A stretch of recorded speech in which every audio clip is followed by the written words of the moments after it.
aproveitando o conselho de a gente começar uma série de estudos com o nosso educador Cristão Márcio. A graça e a paz é uma saudação que nós batistas usamos muito. E por que nós usamos a graça e a paz? E é algo que se deu justamente pelo nosso apóstolo Paulo, enviado de Deus. A gente só vai ver a graça e a paz nas cartas paulinas. E a graça é justamente anunciando Jesus Cristo ao povo, que é o Evangelho. O que é o Evangelho? O Evangelho é uma novidade. O grego explica que o Evangelho é anunciar, é dizer alguma coisa nova. Então, boas novas, que é o Evangelho. A graça e a paz de Paulo para o Evangelho, para todos nós. Amém?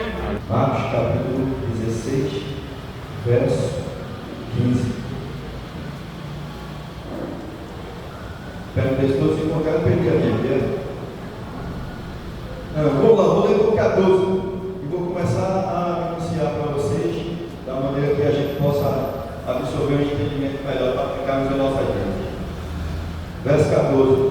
Finalmente apareceu aos 11, estando eles assentados juntamente, e lançou-lhe em rosto as suas incredulidades e dureza de coração, por não haverem crido nos que o tinham visto já ressuscitado. E o 15 ele diz assim: e disse: ide por todo mundo, pregar o Evangelho a toda criatura. Quem crer e for batizado será salvo, mas quem não crer será condenado. E estes sinais seguirão aos que crerem. Em meu nome expulsarão demônios, falarão novas línguas. Amém? Então 17. E o verso 14, quando ele diz aqui: finalmente apareceu aos 11, estando ele assentados, juntamente lançou em rosto as suas incredulidades e dureza de coração, por não haverem crido nos que o tinham visto e ressurreto. Essa passagem aqui do verso 14 é justamente quando ele tem se apresentado aos discípulos no caminho de Emaús, no caminho de Emaús.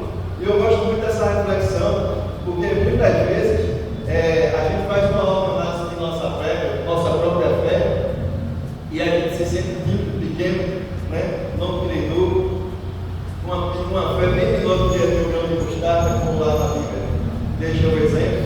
E a gente vê o exemplo de quem tem uma pouca fé, que não é credor, lá um discípulo que conviveu com Jesus, que após a sua morte, ele apareceu para aqueles homens, conversaram com aqueles homens lá, e o verso de Marcos, ele é bem resumido, mas em Lucas, Mateus e João, ele explica melhor sobre esse encontro, de que os discípulos conversaram com Jesus no meio do caminho, como que apresentando aquele homem ali, como que Jesus fosse um homem estranho, e eles ainda apresentam Jesus como um profeta, como simplesmente o diácono Sinédrio entregando. Não foi o Messias que desceu, não é o Espírito Santo que está sendo usado pelos irmãos para abrir os olhos da igreja, não. É simplesmente o diácono Sinédrio, o diácono Lúcio, o professor Márcio, que está passando aqui para vocês o que eles estudaram.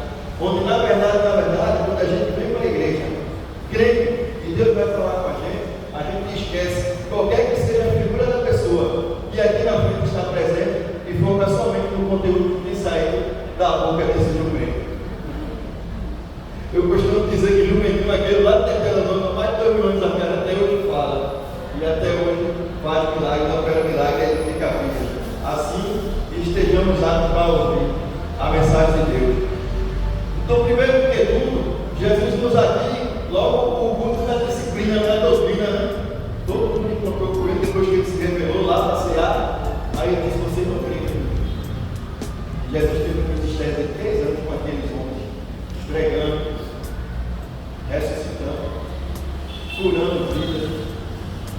Então, o que a gente falou ontem na reunião, e que muitas vezes não, a maioria do nosso tempo é aquele de 4 paredes acomodadas, e Jesus se deu de cara com o endemoniado.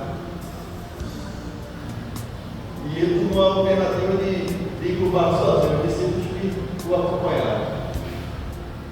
Então, muitas vezes em nossas vidas, a gente quer a zona de conforto, mas o ministério do cristianismo não chama a gente para isso. Era muito mais conveniente para cada um de nós aqui, até por tudo que a gente tem vivido nos últimos tempos. A gente está numa congregação aí com os bancos acolchoados, lá com o missionário, sem nada para fazer. Mas a nossa missão para edificar esse tempo, para edificar nossas vidas através desse tempo, para edificar vidas vindouras, como a própria palavra nos ensina a orar pelos que vão vir. Isso é fé, é o firme fundamento das coisas que não se vê, mas se espera. Em nome de Jesus, esse tempo nós vamos reerguer, assim como foi pregado por Neemias pelo nosso educador Márcio. Depois de ter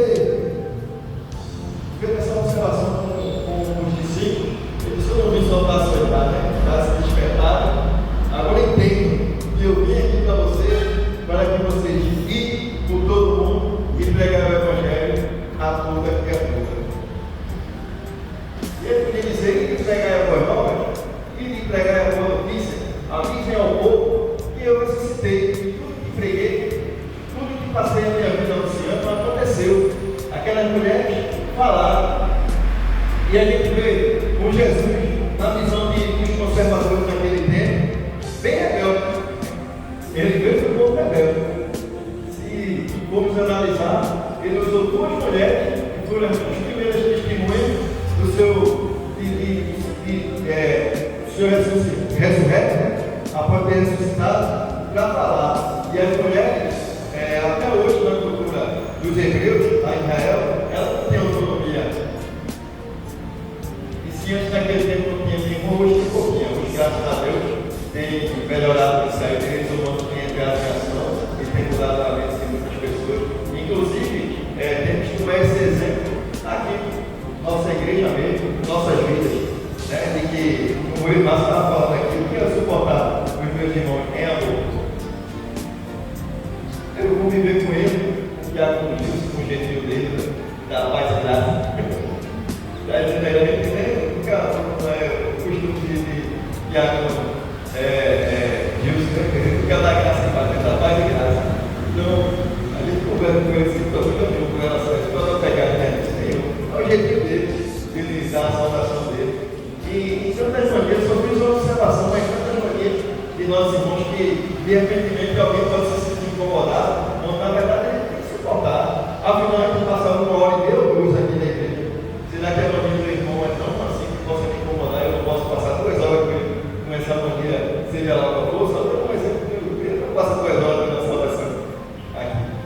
Então, que a gente possa entender que vamos chamar por Jesus para não estar na zona de conforto. Hoje a gente tem discutido muito sobre regras, sobre doutrina, sobre estatuto, quando na verdade Jesus mandou a gente ficar para a rua e pescar aves, curar vidas, até porque pelo poder da palavra dele aqui no verso 17, ele diz que teremos poder para pisar na cabeça de cobra, para expulsar demônio, curar.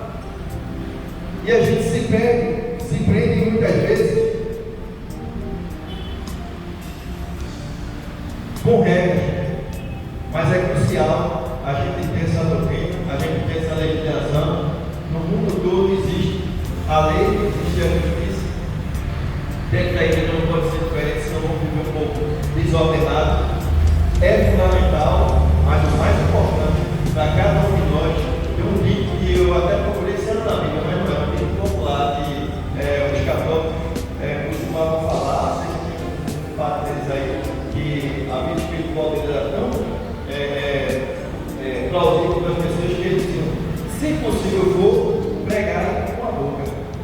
Ou seja, use a frase para pregar Bíblia, Escrituras, porque o nosso conteúdo, a nossa obrigação é que seja com a nossa vida, com a nossa forma de viver, que a gente pratique, e a gente aqui estuda e aprende, e a gente, quem sabe, que não é uma tarefa fácil, não é muito difícil, até pelo próprio conviver, porque conviver com a dificuldade do meu irmão aqui dentro da igreja 2 horas é uma maravilha, mas no casamento de 20 anos, 50 anos, como foi da deserto, lá, aí a gente começa a realmente botar em prática esse amor.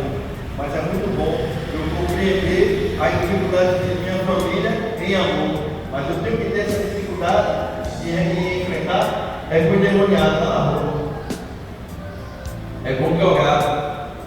Qual a dificuldade? Porque hoje